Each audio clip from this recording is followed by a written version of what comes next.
Y en la clase de hoy lo que vamos a ver ya es cómo finaliza un poco esto de la Guerra del Pacífico.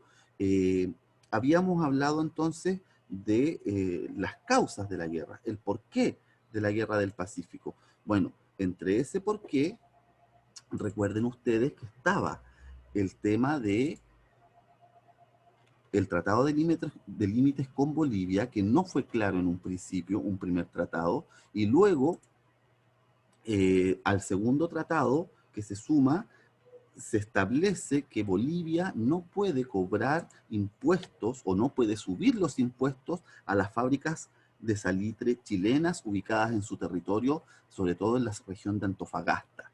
Ahí es cierto que era lo que habíamos visto en los mapas. En un principio, un territorio, entre paréntesis, compartido entre el 23 y el 25, donde se comparten las riquezas, pero luego, como no funciona este tratado, se firma un nuevo tratado en el año 74, 1874, que establece entonces que el 24, el paralelo 24, es decir, justo al sur de Antofagasta, es el límite entre ambos países, perdón. Y Bolivia se compromete a no subir los impuestos a las empresas chilenas que están ubicadas al norte del paralelo 24, es decir, sobre todo en la región de Antofagasta. Eso no lo cumple Bolivia y comienza entonces a cobrar impuestos que las empresas chilenas se niegan a pagar, por lo tanto las embarga Bolivia y las va a lanzar a remate ahí, cierto, dijimos, en febrero de 1879. Y además, Chile se entera de la existencia de un tratado secreto entre Perú y Bolivia que se había firmado el año anterior a la firma de este tratado de límites.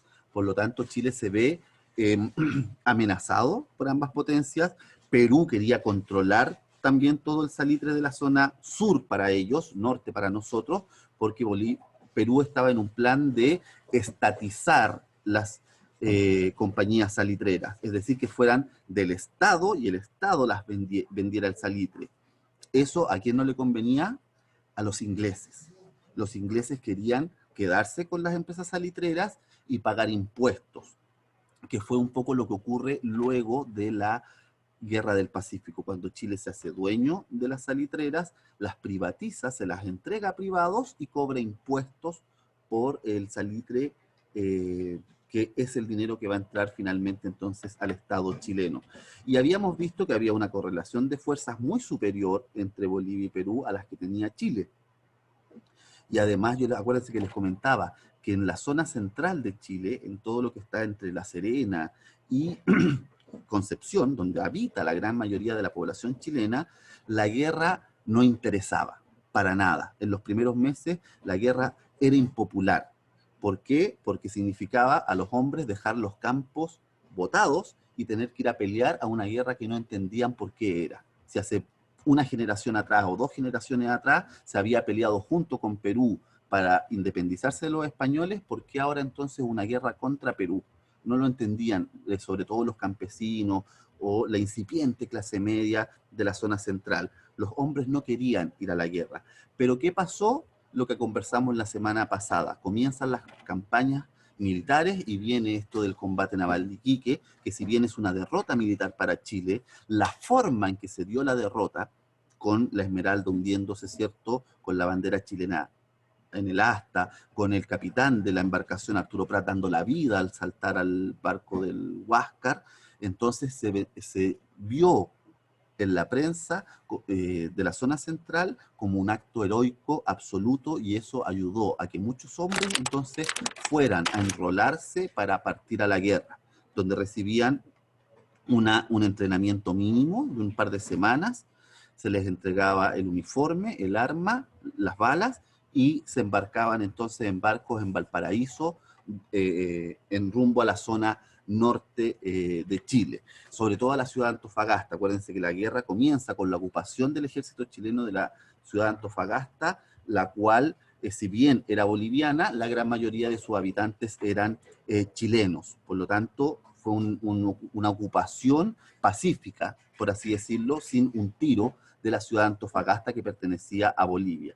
Pero a partir ya del combate naval de Iquique y del combate naval que se produce el mismo día, que es mucho más importante, que es el de Angamos, donde Carlos Conde logra destruir la Independencia, el barco más poderoso de la Armada peruana. Entonces empiezan a equipararse un poco las fuerzas entre Chile y Perú, ¿ya? Así que la batalla de Angamos es también mucho más, perdón, la batalla de Punta Gruesa es muy importante, que se da el mismo día 21 de mayo. Y luego ya en octubre se logra tomar al Huáscar sin que los peruanos alcancen a hundirlo. Por lo tanto, el Huáscar, que después va a ir a Valparaíso a ser refaccionado, pasa a ser parte de las armas chilenas, ya de los buques y barcos chilenos que van a finalizar después la guerra por el mar.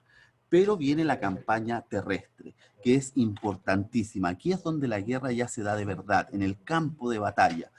Parte, ¿cierto?, con Chile desembarcando, el ejército chileno desembarcando en la región de Tarapacá, que ya es territorio peruano. Y ahí se enfrenta entonces a los ejércitos de Perú y de Bolivia en una campaña, acuérdense chiquillos, que es en pleno desierto. Por lo tanto, organizar a los ejércitos para que peleen teniendo la cantidad de agua necesaria, tanto para los hombres como para los animales. Estamos en una época donde existe todavía la caballería. Todavía nosotros no tenemos ni tanques ni submarinos, tenemos infantería, es decir, hombres de a pie, tenemos caballería y tenemos cañones. No hay todavía lo que se va a ver para la Primera Guerra Mundial en cuanto a la tecnología. No hay aviones, aquí no hay tanques, aquí no hay submarinos, aquí no hay vehículos anfibios, etc. O sea, es batalla cuerpo a cuerpo, por así decirlo. Por lo tanto, se van produciendo muchas muertes y Chile va ganando territorio. Chile logra desembarcar en Hilo. Hilo es un pequeño puerto que está cerca de Tacna, ya al norte de Arica. Y ahí es donde se produce primero la batalla de Tacna, en que los bolivianos ya deciden retirarse de la guerra. Ya se había tomado Antofagasta, ya se había tomado Calama, ya todo el territorio boliviano estaba tomado por Chile. La guerra estaba siendo en estos momentos en territorio peruano. Y las fuerzas bolivianas se amotinan contra sus comandantes y los soldados bolivianos se retiran de la guerra, mal alimentados, sin las armas suficientes, con sed. Incluso va a haber un golpe de Estado en Bolivia que va a poner fin al gobierno boliviano que estuvo involucrado en la guerra. Es decir, Bolivia, año 1880, durante la batalla de Tacna, se retira del conflicto y queda Chile entonces solamente enfrentado a Perú.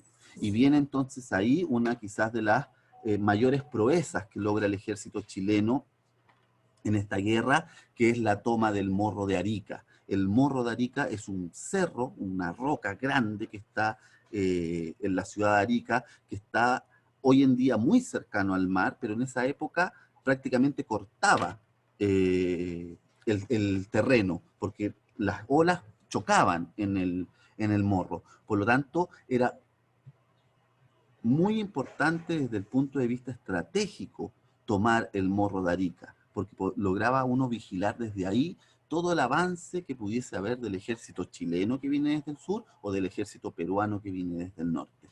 Así que fue muy importante y el día 7 de junio, que por ejemplo el 7 de junio es feriado en la región de Arica Parinacota, se logra entonces tomar en muy poco tiempo, en una hazaña muy, muy grande para el ejército chileno, en muy poco tiempo, no más de un par de horas, se logra entonces tomar el Morro de Arica y eso ya hace que toda la región de Tarapacá quede en manos del ejército chileno.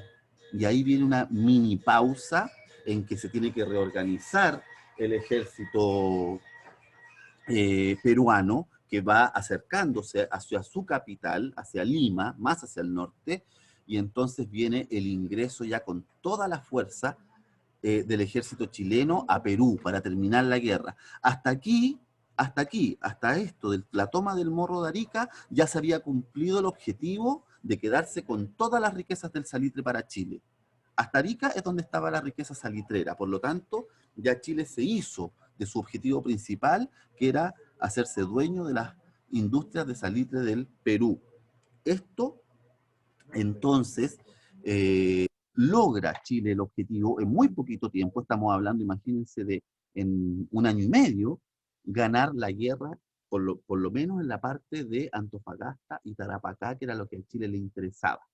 Pero Chile no se conformó con que fuese retirándose el ejército peruano, sino que quiso derrotarlo definitivamente, y viene entonces la campaña de Lima.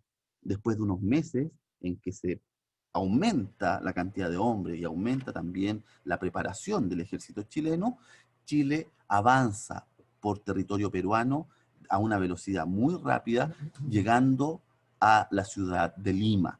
Al sur de Lima hay dos barrios que son bien adinerados, que son Chorrillos y Miraflores, donde se producen entonces estas batallas en enero del 81, donde el ejército entonces chileno ocupa definitivamente la ciudad de Lima, haciendo que el ejército peruano se replegara de manera muy desordenada hacia las sierras. ¿Qué son las sierras? Es lo que nosotros acá en Chile conocemos como los cerros de la cordillera de los Andes. Es decir, el ejército peruano se divide y se oculta en la cordillera de Perú. ¿Ok? Es decir, enero del 81 ya entonces Chile puede considerarse vencedor de la guerra porque ocupa la capital del otro país, que es Lima. Pero, como les digo, estas facciones del ejército se esconden en la cordillera peruana, y ahí va a venir una guerra que va a ser muy sangrienta, que es la campaña de la sierra, es decir, la campaña de la cordillera. Fíjense, es muy extensa, son prácticamente 2 años donde el ejército chileno se va internando en territorio cordillerano y va muchas veces a ser emboscado por, eh, emboscado por el ejército o facciones del ejército eh, peruano. Tomás, ¿quería decir algo? Lo Sí, escuchamos. es que puede volver una que está escribiendo un poco Ya, repito, del... miren, repito. Acuérdense entonces, la importancia de la batalla o la toma del Morro de Arica es porque ahí Chile ya se consolida en la ocupación de las regiones de Antofagasta, Bolivia ya se había retirado de la guerra, y de la región de Tarapacá, que corresponde a Perú. Ahí es donde están las riquezas del salitre, en Tarapacá y en Antofagasta. Chile lo logra en junio del año 1880, entonces Chile ya podemos hablar como un, entre comillas, vencedor de esta guerra por el salitre. Pero, a lo que yo les decía, Chile no se conforma, Chile quiere ir a derrotar al ejército peruano en el mismo territorio ya central de Perú, por lo tanto avanza hacia la capital peruana, avanza hacia Lima y derrota al ejército peruano en las batallas de Chorrillos y Miraflores, donde, si bien no hay una rendición formal de Perú, sí desaparece el ejército peruano. En distintos regimientos, facciones, etcétera, arrancan hacia la cordillera de manera totalmente desordenada, sin ningún tipo de líder que podamos encontrar que organice a todas estas fuerzas peruanas para un contraataque. Simplemente distintos regimientos, batallones se van a distintas partes de la cordillera de Perú, lo que hace muy difícil el control del ejército chileno sobre esta, este repliegue que hace hacia la cordillera el ejército peruano. ¿Cómo vamos a llamar a esto? Un poco guerra de montoneras o guerra de guerrillas, es decir, los mismos soldados peruanos se van a unir a indígenas de estas zonas cordilleranas del Perú y van a hacer ataques sorpresa al ejército chileno. El más renombrado, conocido, es la batalla de la Concepción. La batalla de la Concepción no es Concepción de nosotros de acá de Chile, allá en el Biobío, no. Concepción es una pequeña ciudad, un pequeño pueblito que está ubicado en la cordillera peruana, donde llega un batallón del ejército chileno de 110 hombres, más o menos, y se separa mucho del resto del ejército chileno. Y este batallón, en la noche del 9 de julio de 1882, se encuentra en la capilla central de este pueblito, ocupándola, y de repente se encuentra con que el pueblo ha sido rodeado por parte del ejército peruano y por los indígenas de la zona. Miles de hombres. Se le ordena a quien estaba a cargo de ese batallón del ejército chileno que se rinda, que es el capitán Ignacio Carrera Pinto. Quizás lo han escuchado, pero lo conocen. Sí lo han visto. Ignacio Carrera Pinto es el que aparece en los billetes de 1.000 pesos. En el billete verde, ahí aparece Ignacio Carrera Pinto. Él era nieto de José Miguel Carrera, de uno, acuérdense, de los líderes y héroes de la independencia. Él, recién nombrado capitán, tenía 20 años, recién había sido nombrado capitán, y él entonces le dice a sus hombres que no hay rendición. No hay rendición. Por lo tanto, se preparan para enfrentar a estos miles de indígenas y soldados peruanos con apenas 100 hombres, un cañón y las balas que tenían ahí. Defienden su posición toda la noche, pero al final la iglesia termina siendo incendiada con los pocos sobrevivientes dentro y mueren. Los 120, 110 hombres del ejército chileno mueren en esta batalla de la Concepción. Ahí en Chile se viene una noticia, aparte de lo triste que es, de lo heroico que es de no haberse rendido, pero sí viene una gran discusión en Chile de, ya, momentito, ¿hasta cuándo vamos a estar en Perú? Porque ya si cada vez que queramos hacer algo en la cordillera nos van a atacar de esta manera, o sea, el costo humano, el costo económico es muy grande. ¿Qué hace Chile entonces? Se concentra y se produce la batalla de Huamachuco, que es el 10 de julio del año siguiente, es decir, justo un año después del desastre en la batalla de la Concepción, viene la batalla de Huamachuco, donde ya definitivamente Chile logra derrotar las últimas fuerzas organizadas del ejército peruano. Y ahí ya podemos hablar, sí, definitivamente de un fin de la guerra. Es como la última batalla de la Guerra del Pacífico, ¿ya? Y ahí Chile lo que hace, que acuérdense que Chile está ya prácticamente gobernando Perú, si está, Chile está instalado en Lima, en la capital peruana. Estas batallas son en la cordillera, pero ahí ya lo que hace Chile es imponer un gobernante peruano para que firme la paz con Chile y ahí Chile entonces pueda retirarse y no seguir exponiendo al ejército al costo económico, al costo humano, ¿cierto? O al costo incluso de un motín de los chilenos, que pueda producirse por las condiciones de vida en plena guerra. Por lo tanto, Chile instala un gobierno en Perú para que ese gobierno peruano firme la paz con Chile y Chile pueda replegarse. Y ahí vienen entonces, chiquillos, los términos de esta paz. Cuando uno firma la paz, ustedes saben, el vencedor es el que impone los términos de esta. Y se produce entonces un primer tratado de paz que es con Perú en el año 1883, que es el Tratado de Ancón. ¿Qué dice el Tratado de Ancón? Perú cede a perpetuidad, es decir, para siempre, la provincia de Tarapacá.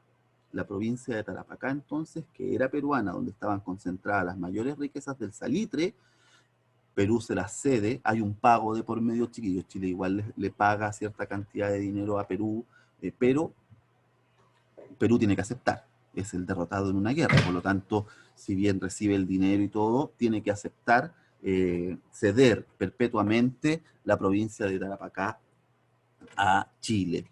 Y el ejército chileno o el gobierno chileno, para asegurarse la victoria, dice que va a seguir ocupando las provincias y las ciudades de Tacna y Arica, al menos por 10 años más, le dice a Perú. Hasta 1893 también vamos a estar en la provincia de Tarapacá, que es la zona de Iquique, ¿cierto? De Hilo, de Pisco, de varias ciudades que están ahí, donde están las salitreras, concentradas las salitreras, pero además se va a quedar en Arica y Tacna por 10 años.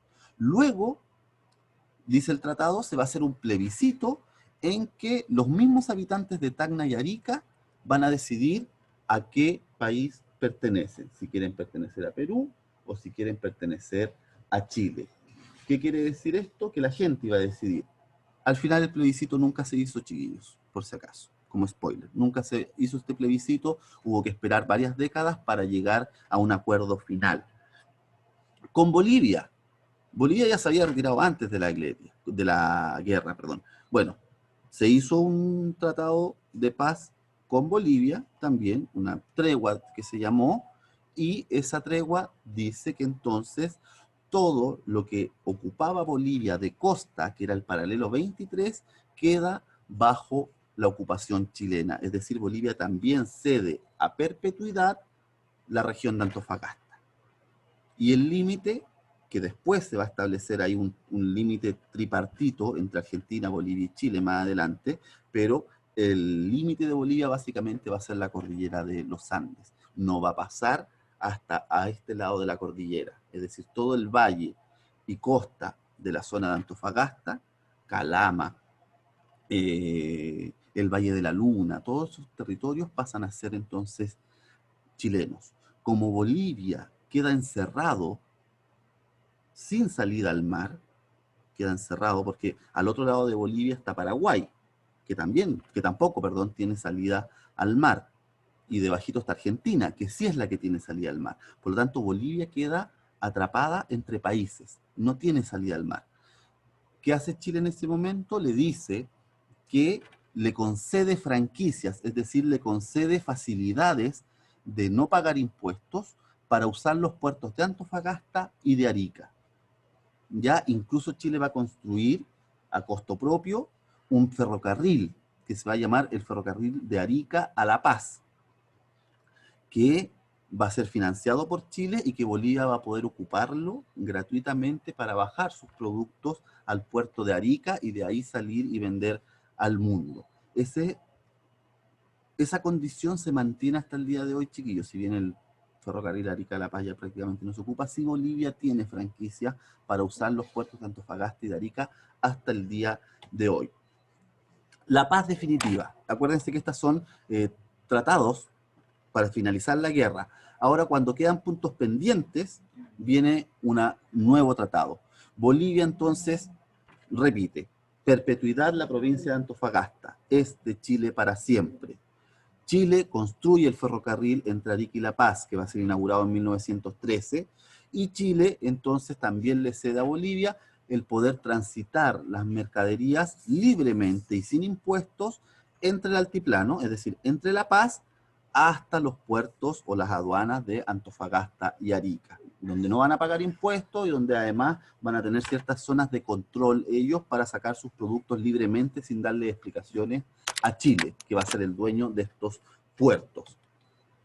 Y finalmente es el Tratado de Lima, el año recién 1929, por presión de Estados Unidos, que quería que ya se solucionara este problema, que todavía estaba, acuérdense que se iba a hacer un plebiscito, que nunca se hizo, etcétera, por presión de Estados Unidos, entonces Chile y Perú se vuelven a sentar 40 años después de la guerra, o sea, ya personas absolutamente nuevas que ni participaron en la guerra, se vuelven a sentar a conversar y ahí se define entonces que Tacna queda para Perú, Arica queda para Chile. Ya, en vez de hacer un plebiscito, simplemente Chile se sienta con Perú y dice ya, Tacna es suyo, Arica es nuestro. Chile tiene que pagar nuevamente una compensación económica por el territorio de Arica, había pagado ya por Tarapacá, ahora le correspondía pagar por Arica, vuelve a entregar un dinero a Perú y además se establece el límite que va a ser el límite definitivo que tenemos hasta el día de hoy, que es la línea de la Concordia. ¿Cuál es la línea de la Concordia? Se aprovecha el trazado del ferrocarril de Arica a La Paz, que se construyó para Bolivia, se aprovecha esa línea del ferrocarril y a 10 kilómetros al norte entonces va a estar eh, el límite entre Chile y Perú. Los tratados de paz definitiva son con los dos, con Bolivia. Después del Tratado de Paz de 1884, viene el Tratado Final de 1904, que es el que tenemos hasta el día de hoy con Bolivia, que establece la entrega para siempre de Antofagasta, que establece la construcción del ferrocarril Arica-La Paz y que establece los derechos de libre tránsito de mercaderías peruanas en los puertos de Arica y Antofagasta. Ese tratado está vigente hasta el día de hoy con Bolivia. Y el tratado que está vigente hasta el día de hoy con Perú es el de 1929, donde Tacna se le devuelve a Perú, Arica queda definitivamente para Chile, se paga una compensación por Arica y el límite queda en la línea de la Concordia, que es decir, a 10 kilómetros al norte por donde pasa el ferrocarril de Arica-La Paz. Ese límite es el que se mantiene hasta el día de hoy. Ustedes saben, desde esa fecha, hace 90 años atrás, hasta hoy, hemos tenido dificultades diplomáticas con Perú y Bolivia. Afortunadamente nunca que se hayan definido a través de una guerra como ocurrió hace 140 años atrás, pero sí hemos tenido dificultades. Perú ha demandado, por ejemplo, en esto de la línea de la Concordia, que se tenía que también ampliar hacia el mar. Y Chile tuvo que entregar hace unos años un territorio marítimo a Perú que tenía que seguir esto de la línea de la Concordia. Bolivia también permanentemente ha exigido a Chile negociar una salida soberana al mar, es decir, no solamente estos derechos aduaneros o estas facilidades, sino que haya un territorio que sea soberano, es decir, donde sea boliviano con acceso al mar. Una de las cosas que dice el Tratado de Lima de 1929, chiquillos, que aquí no aparece, pero que es súper importante entenderlo. Cuando Chile firma este tratado con Perú, se asegura de una cosa, de que si Chile decide entregarle una salida al mar a Bolivia, si esa salida al mar es bajo territorio que antes de la guerra pertenecía a Perú, Perú puede oponerse. Es decir, por ejemplo, si Chile decide entregarle Iquique, supongamos. Ya, ¿sabes qué? Le entregamos Iquique para que Bolivia sea soberana, Iquique deja de ser chilena, Iquique es boliviana, para que ahí sea el puerto de Bolivia. Bueno, hay que preguntarle a Perú, porque Iquique pertenecía a territorio peruano. ¿Por qué les cuento esto? Porque en los años 70, hace 40 años atrás, hubo un intento de llegar a un acuerdo con Bolivia y de entregarle una salida soberana al norte de Arica, es decir, casi en el límite con Perú. Y Perú se opuso. Perú dijo no, la salida soberana de Bolivia al mar no puede ser en este territorio y nosotros tenemos derecho a decir que no, porque era territorio peruano antes de la guerra. Por lo tanto, ¿han habido intentos de soluciones? Sí, pero siempre entrampadas por mucho de lo que dejó esta guerra. Consecuencias de la Guerra del Pacífico, bueno, lo obvio. Chile gana un gran territorio, que es lo que hoy día conocemos como las regiones de Arica, Parinacota, Tarapacá y Antofagasta. Son casi 200.000 kilómetros cuadrados, 200.000 kilómetros cuadrados que gana Chile en esta guerra. Pasa a ser Chile el principal productor mundial de salitre, con todas las riquezas que significaron durante 40, 50 años para Chile. Chile se modernizó mucho, es cuando amplía más su red de ferrocarriles, es cuando Santiago deja de ser prácticamente una aldea campesina y se transforma ya en una ciudad con alcantarillado, con luz eléctrica, con calles pavimentadas, con grandes palacios en la zona centro, en la zona de Ñuñoa, por ejemplo. Ya Santiago parece más una ciudad, gracias a las riquezas del salitre.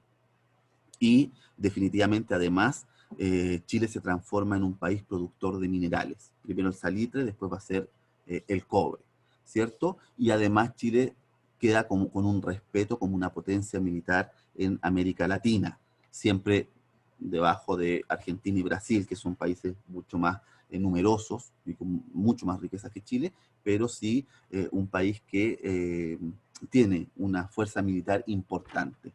Esta es la última guerra, al menos con países limítrofes que tiene Chile en su historia.